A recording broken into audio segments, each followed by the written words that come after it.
everyone, welcome back to How to Literally, where we keep it simple, smart, and scam-free. Today, we're looking at the Intuit Enterprise Suite, the powerhouse version of QuickBooks. Is this the future of accounting software, or is it just extra features you don't really need? QuickBooks Enterprise is built for growing businesses that need more. More users, more storage, and more advanced tools for inventory, payroll, and reporting. It's cloud accessible with hosting options, and it scales way beyond what QuickBooks Online or Pro can handle.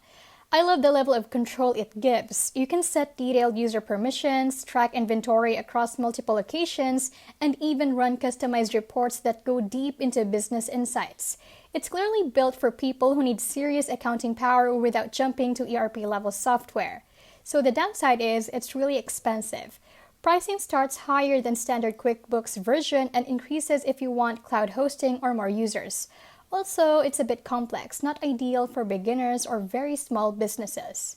So is the future of QuickBooks bright with Enterprise Suite?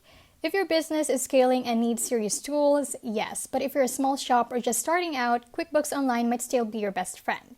And that's it. Thanks for watching and stay tuned for more videos right here on How to Literally.